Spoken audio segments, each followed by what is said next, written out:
Nessa passagem aqui, então, no início do capítulo 10, Jesus, então,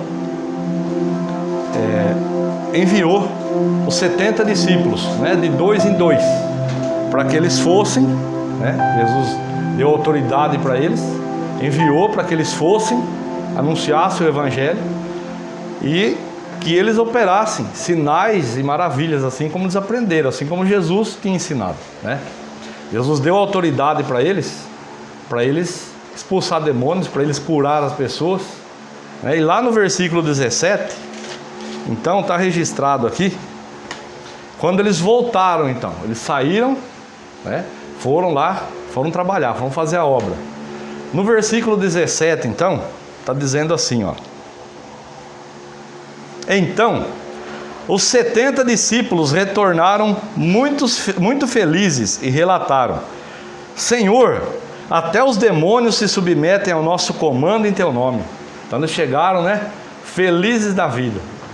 Estavam felizes porque eles ministravam a palavra, né, manifestavam o demônio lá na pessoa, e eles usavam o nome de Jesus e os demônios saíam. Então eles chegaram ali felizes, porque eles estavam dando ordem e os demônios estavam obedecendo. Olha o que Jesus respondeu. Versículo 18. Ao que Jesus lhes revelou: eu vi Satanás caindo do céu como relâmpago. Por que Jesus deu essa resposta para eles? Quando eles chegaram ali, né, cheios de si, felizes da vida, né, com o peito estufado: ó Senhor, nós fizemos do jeito que o Senhor mandou. A hora que a gente dava a ordem, os demônios saíram em teu nome. Eles se submetiam a nós. Então eles chegaram ali, né, com aquela confiança, com aquela autoconfiança, aquela autoestima, né? Vamos falar na soberba. Olha, imagina eles lá, um falando para o outro: você viu? O mestre deu autoridade para a gente dar ordem, o demônio sai, a gente manda, ele obedece. Aí nós somos diferenciados, hein? A soberba. Então, para nós que fazemos isso, não podemos jamais deixar isso subir no coração. Nós, qualquer um de nós, qualquer um dos meus colegas pregadores por esse mundo afora, sem Deus, nós não fazemos nada, absolutamente. Só que Jesus ensinou que nós temos autoridade para isso, né? Nós temos autoridade sobre toda a obra do mal, sobre os demônios, usando o nome dele. Mas jamais podemos deixar isso subir ao coração. Amém? Então, guarda isso, porque de repente a gente vai, ora por uma pessoa e acontece algo extraordinário ali. E até como uma pessoa falou uma vez para um pregador. Ele falou assim: olha, tem situações que o demônio sai da pessoa e entra na gente. E aí o outro falou para ele: mas como assim? Não estou entendendo isso. Ele falou: porque a gente dá ordem, o demônio sai da pessoa, aí a gente, né, estufa o peito. Não, eu sou o cara, eu sou diferenciado. Então tem que tomar cuidado com isso. Amém? Por que então que Jesus respondeu dessa forma para eles? Ó, ao que Jesus lhes revelou: eu vi Satanás caindo do céu como relâmpago. Por que Jesus deu essa resposta? Por que Satanás caiu do céu como relâmpago? Jesus estava lá, Jesus viu. Porque ele se rebelou e ele sentiu no coração o desejo de colocar o trono dele acima do trono de Deus. Ele era ministro diante do trono de Deus lá, ministrava louvores ali. E um dia ele colocou no coração que ele queria ser maior do que Deus. O que aconteceu? Simplesmente Deus olhou para ele, baniu do céu, lançou fora. Ele, que o nome dele era Lúcifer, né? Ele e a terça parte dos anjos foram lançados fora. Então por que Jesus respondeu assim? É como se ele estivesse dizendo assim: ó, eu vi Satanás caindo do céu como relâmpago, porque ele fez dessa forma. Então cuidado com a soberba, cuidado, porque a soberba, a Bíblia diz que precede a ruína, precede a queda. Por isso que Jesus respondeu para eles dessa forma, para que eles não se sentissem da forma que eles estavam se sentindo, né? Com o peito estufado, cheio de autoconfiança ali, porque não era eles que estavam fazendo isso, Eles eram simplesmente instrumentos na mão de Deus. Se não fossem a autoridade que Jesus tinha outorgado para eles ali, eles não faziam nada. Tanto que antes disso, né, tinha aquele menino possesso lá que eles chegaram, eles oraram para o menino e não conseguiram expulsar o demônio. Quando Jesus chegou, o pai da criança então foi até ele e falou: seus discípulos oraram e não expulsaram o demônio. Até que ele respondeu: ó, tem castas de demônios que só saem com oração e jejum. Agora aqui, os demônios estavam se sujeitando a eles, né? Nenhum deles tinha resistido para sair. Então Jesus respondeu assim para quê? Para alertar, ó, abre o olho para vocês não caírem na mesma tentação que Satanás. Então, para nós hoje, nós temos que tomar muito cuidado com isso. Amém? Temos que tomar muito cuidado com isso. Versículo 19. Atentai, eu vos tenho dado autoridade para pisardes serpentes e escorpiões. Então ele está dizendo, ó, se não fosse a autoridade que eu dei para vocês, vocês não faziam nada.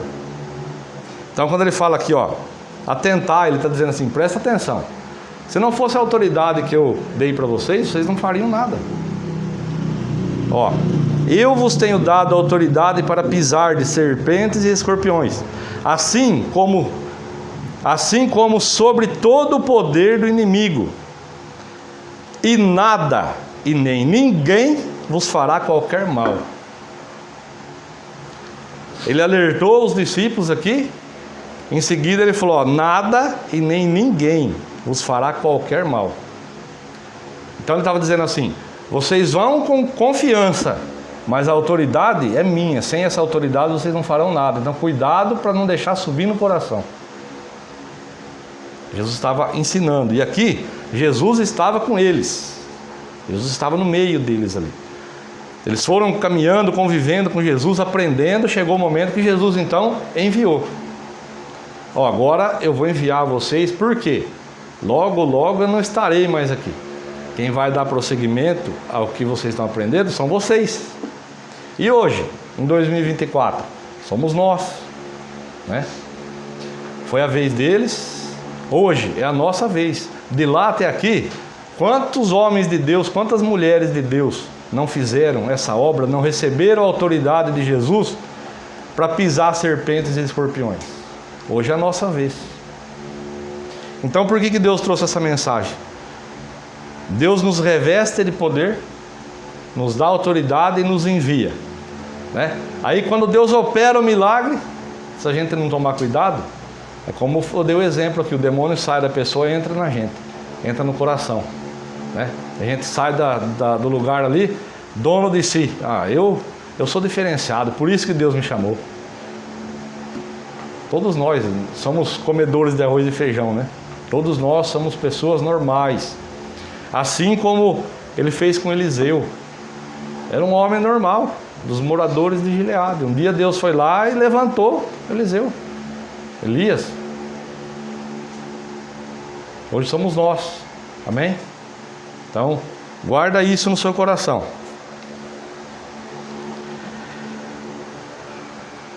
Ele disse então, aí, nada nem ninguém vos fará qualquer mal. Contudo, olha o alerta agora aqui. Contudo, regozijai-vos, né? Ou se alegrem, não apenas porque os espíritos vos obedecem, mas sim porque os vossos nomes estão escritos nos céus. Então o que ele estava dizendo aqui, ó. Não adianta vocês ficar felizes porque vocês dão ordem e o demônio bate em retirada. O importante é ter o nome escrito no livro da vida, o livro nos céus, né? Então, por que Jesus falou isso? Para ele parar, peraí. Não adianta nada o demônio me obedecer, né? Eu dar ordem, o demônio sair, a pessoa ser curada de qualquer enfermidade, né? E depois, quando chegar o dia do juízo, eu ir para o inferno. O que importa mais? Que os demônios me obedeçam ou que quando chamar minha senha, ou quando vir Jesus arrebatar a igreja, eu vá para a glória? O que importa é que eu seja salvo, não é? Assim os irmãos também. O que é mais importante? que os irmãos expulsem demônios e curem pessoas, em nome de Jesus, ou quando Jesus voltar, que os irmãos subam com ele? O que é mais importante para vocês? Subir com ele, não é? Então, o mais importante de tudo isso é ter o nome escrito no livro da vida. Quando que o nome é escrito no livro da vida? Quando eu recebo Jesus Cristo como Senhor e Salvador da minha vida. E corre o risco de ter meu nome apagado dali? Corro o risco de perder a salvação. Esse livro, nós já vimos isso alguns dias atrás. Ele não foi feito para ser escrito e apagado, escrito, apagado e rabiscado e passado por retivo. Eu recebo Jesus como Senhor e Salvador da minha vida, né? Passo pelas águas. Meu nome automaticamente está escrito no livro da vida. Mas mesmo que o nome esteja lá, e se eu perder a salvação? E se eu agir mal? E se eu desviar? E se eu sair do caminho? E se eu cair e não me consertar? Eu perdo a minha salvação. Então o mais importante é a gente cuidar da salvação. Amém? Não é... Veja bem, é mais importante é ser salvo do que expulsar demônios, do que falar em línguas. É mais importante. É ou não é? Imagina só, eu passo 20 minutos do culto aqui na hora da abertura falando em línguas para os irmãos aqui. E aí vem o arrebatamento e eu fico aqui, continuo aqui. O que adiantou falar em línguas? Né? Então a gente tem que dar a devida importância ao que realmente tem importância. Deus dá o dom de línguas? Glória a Deus. Deus dá outros dons? Glória a Deus. O mais importante é a gente cuidar da salvação. Não esqueçam disso. É o mais importante de tudo. Amém? Vai lá agora em Marcos 16.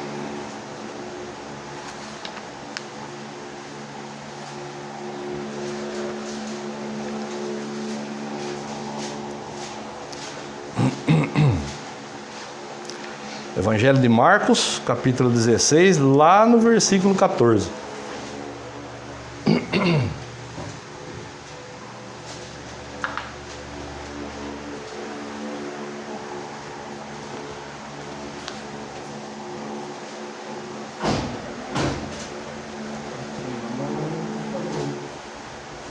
Marcos 16, versículo 14. Nesse ponto aqui que nós vamos estudar agora, Jesus já tinha sido crucificado e já tinha ressuscitado. Agora ele já não estava caminhando com eles como antes. Jesus já tinha sido morto e ressuscitou. E apareceu para eles novamente. Depois que ressuscitou, Jesus ainda permaneceu com os discípulos, ora junto com eles, ora longe deles. De repente eles estavam reunidos, Jesus aparecia ali por 40 dias. Nesse momento aqui, ó, Jesus então fez o quê? Olha só. Mais tarde, Jesus apareceu aos 11, enquanto estavam reclinados ceando.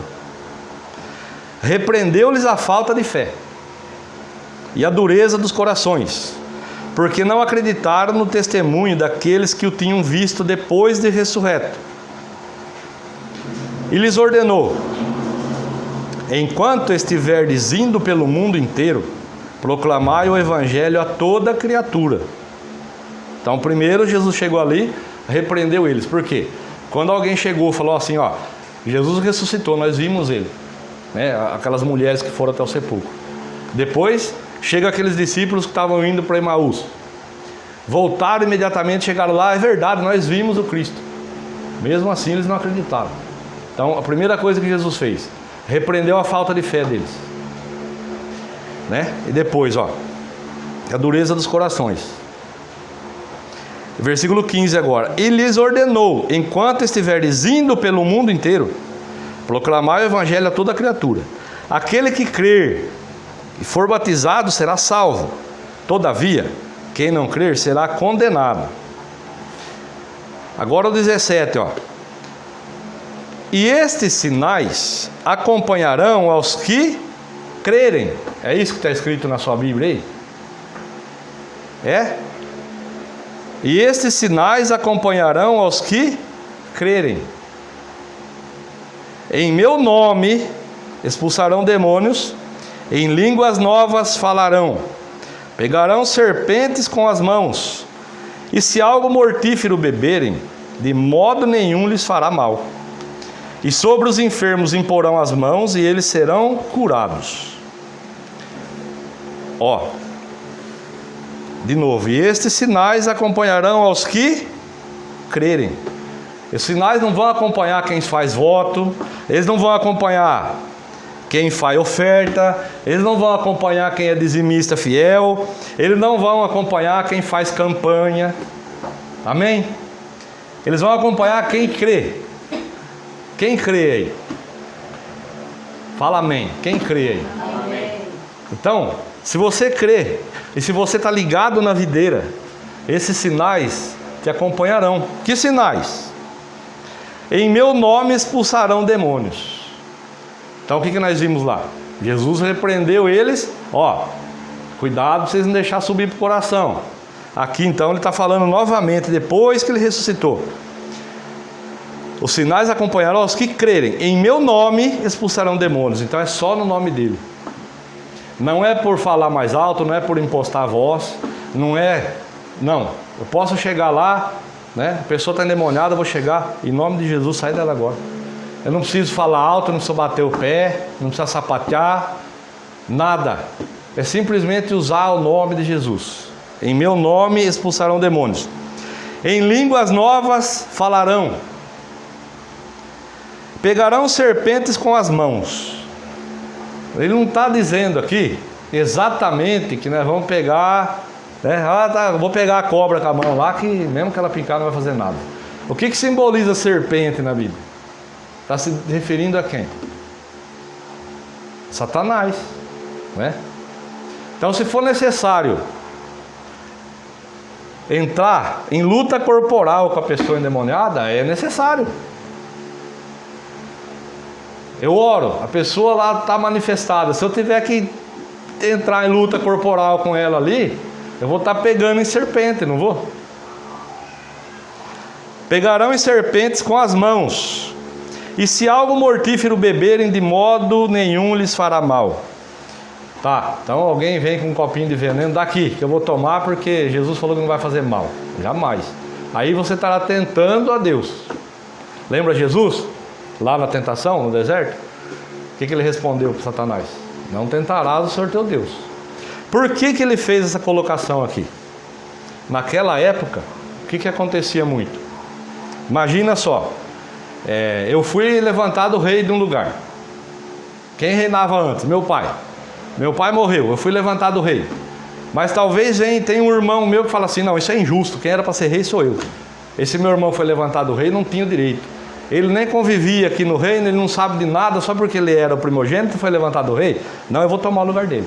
O que eles faziam? Envenenavam, né? Aquele que queria tomar meu lugar, ia lá e mandava me envenenar. Por isso que naquela época existia um cargo chamado copeiro. Lembra do Neemias? Qual que era a função dele? Copeiro do rei. O que o copeiro fazia? Cuidava de toda a parte da mesa do rei ali. Ele colocava a mesa, ele servia a mesa antes do rei vir. Tomar vinho, comer qualquer coisa. Quem ia lá? O copeiro. O copeiro ia lá, provava tudo aquilo ali. Se tivesse envenenado, quem que ia? Pô, beleléu? O copeiro. A função dele era essa. Era de alto risco, né? Por isso era uma pessoa de altíssima confiança do rei. Então quando ele diz aqui, ó, se algo mortífero beberem, de modo nenhum lhes fará mal. Mesmo que alguém te envenenar, não vai fazer mal algum.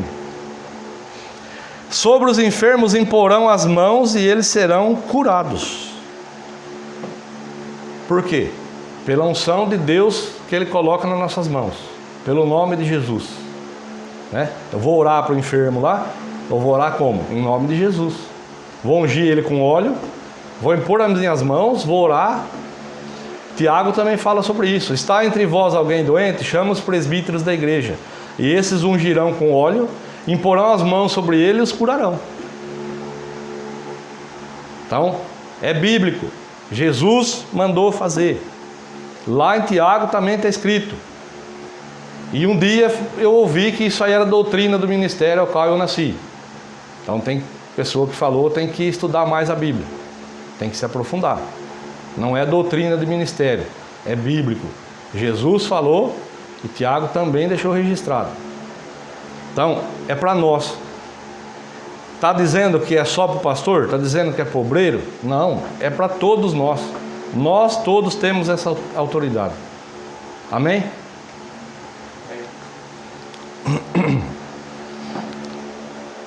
Versículo 19. Concluindo, depois de lhes ter orientado, o Senhor Jesus foi levado aos céus e assentou-se à direita de Deus. Versículo 20. Então, os discípulos saíram e pregaram por toda parte. E o Senhor cooperava com eles. De que forma? Confirmando-lhes a palavra, com os sinais que a acompanhavam. Olha que essa letrinha muda tudo aqui. Se eu falar assim, com os sinais que o acompanhavam, eu estou me referindo a quem? Aos discípulos. Mas os sinais acompanhavam a palavra. A Bíblia diz que Jesus pregava com autoridade. Então Jesus pregava, ele chegava, ele começava a ensinar na sinagoga ou em qualquer lugar, na casa, onde ele estivesse. Quando ele começava a ministrar, se tivesse alguém ali que estivesse passando mal por uma ação maligna, o demônio manifestava na hora que Jesus estava pregando. Por quê? Porque Jesus pregava com autoridade. Então, o demônio manifestava, ele já mandava se calar, já mandava sair. Aonde Jesus chegava, ele pregava com autoridade, né? Acontecia isso. Outras pessoas chegavam até ele, saíam da mesma forma. As pessoas que vinham até Jesus saíam curadas, libertas, né? Com a vida transformada. Ele falava, ó, vai e não peque mais, né? Então ele falava, é como se ele estivesse falando, ó, eu fiz o que tinha que ser feito, agora o resto é sua parte, vai e não peque mais. Por quê? O pecado é uma grande porta aberta. Então, não adianta a gente fazer trabalho de libertação, isso, aquilo. Se a gente deixar portas abertas, o diabo vai voltar. Então, o pecado é a maior de todas as portas, né? E não tem pecadinho nem pecadão. Para Deus, pecado é pecado e pronto. Seja ele mínimo ou gigante, pecou, abriu a porta. Então, fique atento a isso. Como que a gente peca? Ó, um monte de jeito. Principalmente palavras, pensamentos, atos, consciente e inconsciente, a gente peca. Então nós temos que andar atentos. Amém? Amém. Ó, então os discípulos saíram e pregaram por toda parte, e o Senhor cooperava com eles, confirmando-lhes a palavra, com os sinais que a acompanhavam. Então os discípulos agora estavam fazendo da maneira que Jesus ensinou. Eles chegavam, pregavam a palavra com autoridade, né? E o Senhor cooperava com eles. De que forma? Com sinais que acompanhavam a palavra. Já que ele confirmava a palavra, os sinais acompanhavam a palavra. Então eles pregavam, tinha alguém endemoniado, era liberto. Se tivesse que colocar a mão na cabeça, colocava. Mas eles estavam fazendo como Jesus ensinou. Então, e o próprio Jesus, o Senhor, cooperava com eles. Como? Confirmando a palavra. Eles pregavam com autoridade. E aquilo que era para acontecer, aquilo que estava no coração de Deus que ia acontecer ali, acontecia. E hoje? Tem que ser assim. Mas o que está acontecendo hoje? Hoje está acontecendo um agravante, que eu tenho falado alguns dias aqui sobre, né, outros ministérios, sobre maneiras que estão sendo pregadas aí. Os irmãos já comprovaram isso daí, já me ouviram falar. Esses dias eu comprei um livro, o nome do livro, Dentro da Igreja e Longe de Deus. E foi difícil para mim começar a ler o livro. Fazia uma semana que ele estava aí já e eu não conseguia chegar nele. O dia que eu falei, na hora do almoço, eu vou ler o começo desse livro aqui para mim ver do que ele trata, né? Normalmente, você lê ali o prefácio, a introdução, você já tem uma pincelada do que vai tratar o livro. Eu peguei o livro na mão, estou com o interfone. Eu falei até para a Sueli, falei, ó, deve ter benção grande nesse livro aqui, porque toda vez que eu chego perto, eu não estou conseguindo começar a ler o livro. Ontem eu peguei o livro.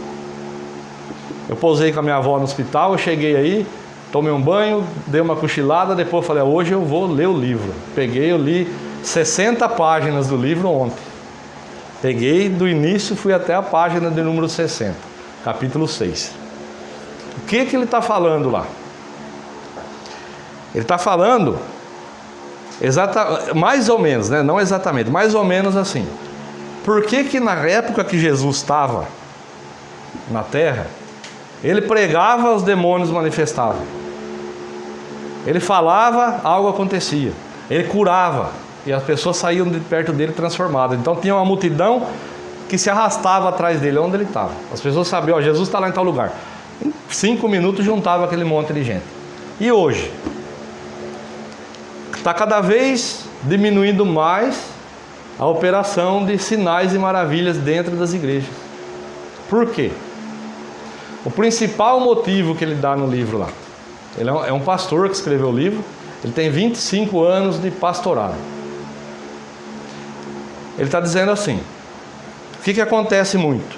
Lá atrás tinha uma geração de cristãos fervorosos. Então eles chegavam na igreja, eles chegavam antes, eles oravam meia hora, 40 minutos, alguns chegavam antes, 1 hora para orar. Vinham preparados de casa, faziam consagração.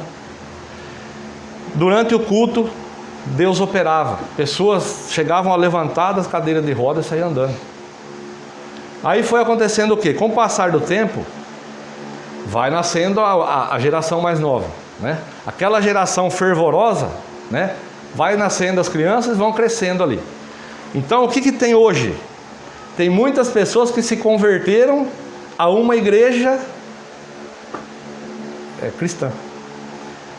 Não se converteram a Cristo. Aí ele explica assim, a criança nasce, ela é apresentada, ela começa a crescer naquele ambiente. Então os pais vão trazendo, a criança vai para a escolinha, tem a aulinha lá da escolinha, vai aprendendo, depois já passa para o grupo da mocidade, né, das crianças, mocidade, juventude ali, e vai passando ali, e ela vai crescendo. Quando chega uma idade lá, ela passa pelas águas. Por quê? Porque ela cresceu naquele ambiente, e ela está seguindo aquela regra. Mas muitos dessa geração que tem hoje, não tiveram encontro com Cristo, não se converteram a Cristo. O que elas fazem? Elas nascem, elas começam a trazer para a vida delas, então, o modo de falar, o modo de vestir, o modo de agir, o comportamento. Começa a fazer tudo certinho, mas não são pessoas regeneradas, não nasceram de novo. Se converteram a uma igreja cristã evangélica e não a Cristo verdadeiramente. Com o passar do tempo, essa operação de sinais e maravilhas, que era abundante dentro das igrejas, vai se tornando cada vez menos. As pessoas começam a dar crédito quando vem um pregador de fora, né? A cultura hoje.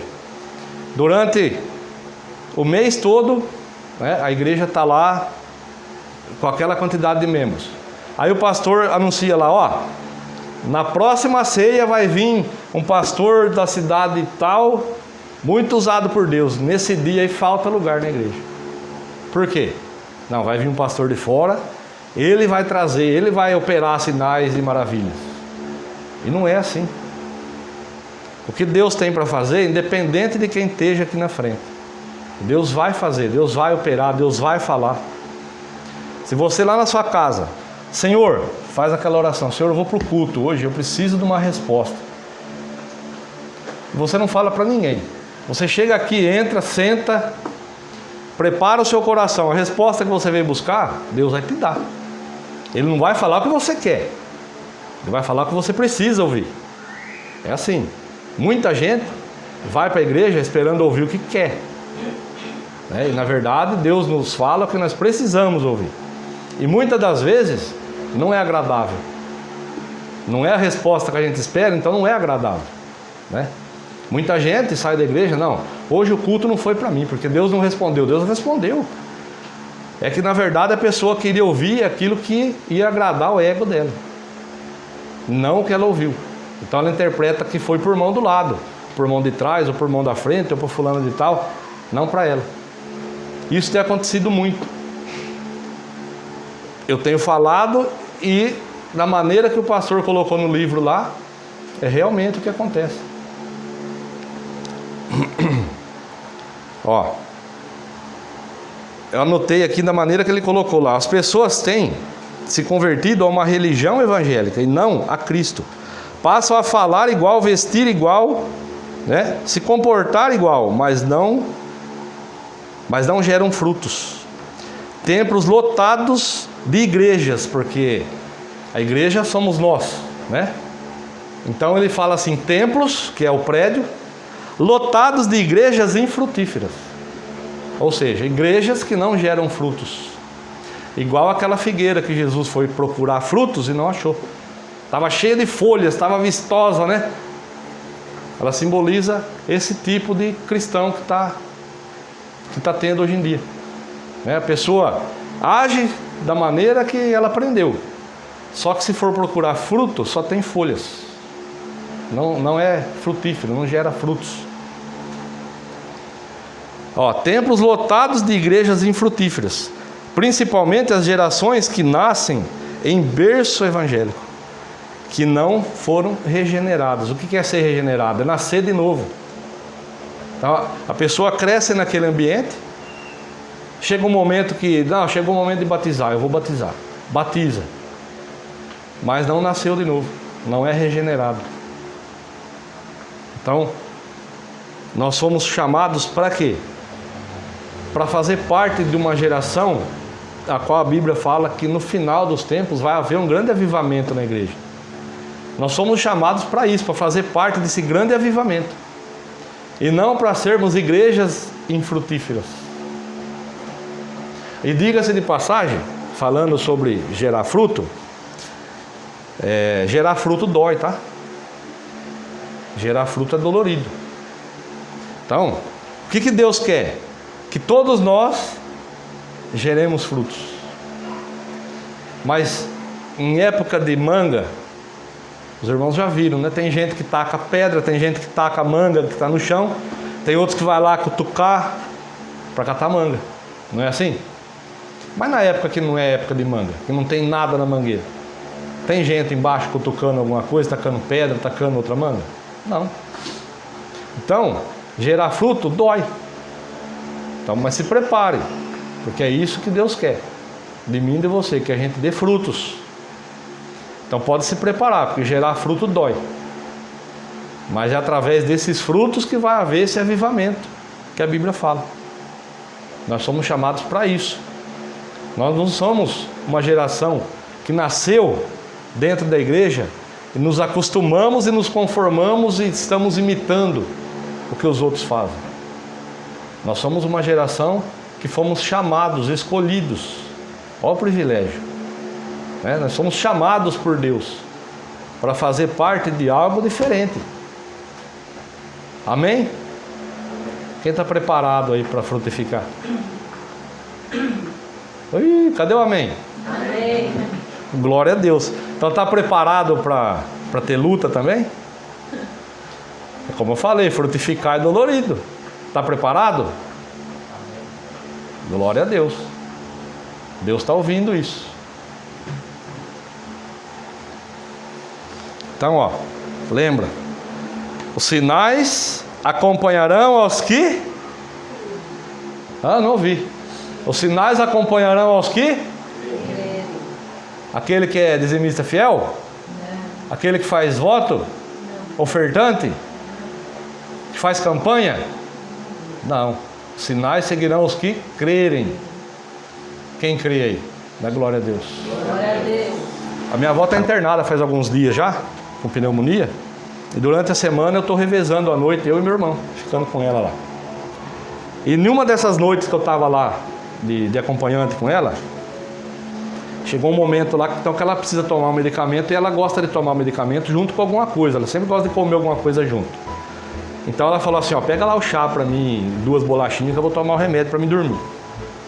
Fui lá, peguei o chá, peguei as bolachas. Só que a bolacha não estava junto com o chá, nesse dia não estava. Então eu peguei o chazinho, levei até no quarto, fui no balcão lá da enfermagem para pedir a bolachinha lá para a enfermeira que estava lá. Quando eu cheguei, ela estava falando com uma pessoa no celular. O celular estava em cima da mesa e ela estava falando com uma pessoa ali. E eu esperei para mim pedir para ela a bolacha, porque estava embaixo lá. E no celular tinha algumas fotos ali, e a pessoa que estava falando com ela era a mãe da moça que estava com problema. A moça é namorada do filho da enfermeira. Apareceu nela umas manchas no braço, na barriga, e aquilo foi piorando, e ela foi no médico, no clínico geral, lá no postinho, na Santa Casa, em Jaú. O médico examinou e falou: eu não vou medicar você porque não faz parte do que eu estudei. Então eu te aconselho a procurar um dermatologista. A moça saiu dali, foi num consultório de uma dermatologista lá em Jaú, pagou uma consulta para ser atendida no mesmo dia. Ela saiu do consultório da dermatologista com o seguinte diagnóstico: eu não sei o que é isso. Um problema na pele que estava se alastrando, e as fotos que estão no celular foi de quando começou o problema. Quando ela estava falando com a enfermeira, aquilo já tinha piorado, já tinha se alastrado, tinha subido tudo no seio da moça, na costa, já tinha descido pela virilha. E eu ouvi a conversa. Quando ela terminou de falar com a moça, eu falei para ela, falei: ó, eu não pude deixar de ouvir a conversa, eu estou vendo essas fotos aí, do que se trata? Aí ela explicou para mim, mostrou a foto. Ela falou: essa moça namorada do meu filho, eu estava falando com a mãe dela. Elas estão desesperadas porque ela saiu do consultório da dermatologista sem saber o que ela tem. Só que já está pior, se alastrou, e ela teve que tomar até banho frio para poder vestir a roupa, porque ela não aguenta de tanto que coça e arde. Aí eu falei assim para ela, falei: ó, a senhora não se importa que eu ore por ela? Não, de maneira nenhuma. Falei: então me passa o nome dela, que eu vou orar por ela. Se a dermatologista não sabe o que é, vamos clamar a Deus, que para Deus, né, Ele sabe tudo, Ele pode tudo. Ela falou assim: eu vou pedir o nome da menina para ela aqui. Pediu por mensagem, pediu se podia orar. Aí ela falou assim: ó, tem um acompanhante da minha paciente aqui que é pastor, ele vai orar por ela. Aí ela mandou o nome, ela escreveu o nome num papel, me entregou. Eu fui lá, eu dei o chá e a bolacha para minha avó. Depois ela veio, nós trocamos ela para ela dormir. E eu fiquei com o papel no bolso. Quando estava todo mundo certo, dormindo no quarto e a luz apagada, então eu sentei lá na cadeira de acompanhante e peguei aquele papel e fiz uma oração simples, ali em espírito, nem abri minha boca. Peguei o papel na mão, falei: Senhor, eu estou te apresentando essa moça aqui agora. O Senhor sabe o problema dela, porque o Senhor sabe de todas as coisas, então não preciso nem citar. Senhor, visita ela agora, passa lá com a tua unção, com o teu poder agora, e eu como ministro da tua palavra, eu quebro agora todo o poder do mal sobre a vida dessa moça. Em nome de Jesus, demônio, você que está causando essa enfermidade no corpo dela, bate em retirada agora. E agradeci a Deus ali e guardei o papel. Na madrugada, quando ela veio então para tirar lá os sinais das pacientes, eu falei para ela: ó, eu orei, a hora que a senhora tiver alguma notícia lá, a senhora me fala. Na outra noite foi meu irmão, então eu passei uma noite sem ir, e na outra que eu fui novamente. Só que aí já não era ela que estava, ela veio me falar isso no sábado de manhã. Até o Guto foi lá para ver a minha avó, a Kelly também presenciou. Ela começou a chamar todo mundo ali para mostrar. Tão feliz que ela estava. A moça foi dormir, tomou um banho gelado para poder vestir uma roupa para poder dormir. Foi dormir com o corpo tudo daquele jeito. Quando amanheceu o dia, que ela abriu o olho, a primeira coisa que ela fez, ela olhou no braço. A hora que a moça abriu o olho, olhou no braço assim, olha o braço dela como estava. Logo em seguida ela levantou, ergueu a roupa para ver como que estava a barriga e a virilha. Eu orei, era mais ou menos umas 2:30 da manhã. 7:30 da manhã, a hora que ela acordou, que ela olhou para o braço, ela se espantou, levantou e já foi olhar o corpo. Quem fez foi Deus, quem merece a glória é Deus, o agradecimento é para Ele. Eu simplesmente orei. Falei para ela. Eu simplesmente orei, eu não fiz nada, não precisa nem ligar para mim para agradecer. Pode falar para ela que não precisa ligar.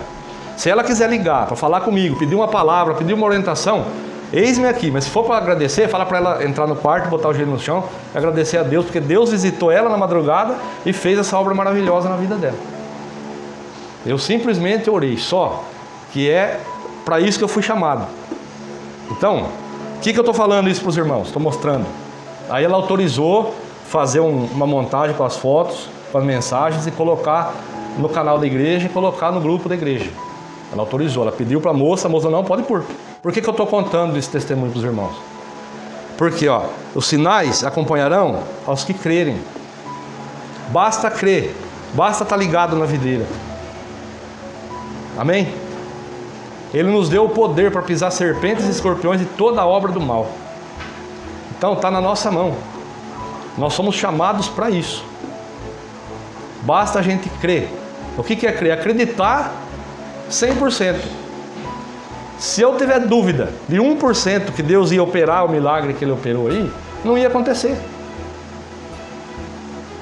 Quando eu clamei a Deus com o nome dela na minha mão, assim, ali em espírito, quando eu falei com Deus, eu falei na certeza: Senhor, visita essa moça agora. Passa lá com a tua unção agora e muda essa situação. Não precisou eu ficar fazendo 1 hora de jejum, meio dia de jejum para depois orar. Não precisou fazer uma campanha. Não precisou colocar o nome da moça no azeite. Não precisa nada disso, gente.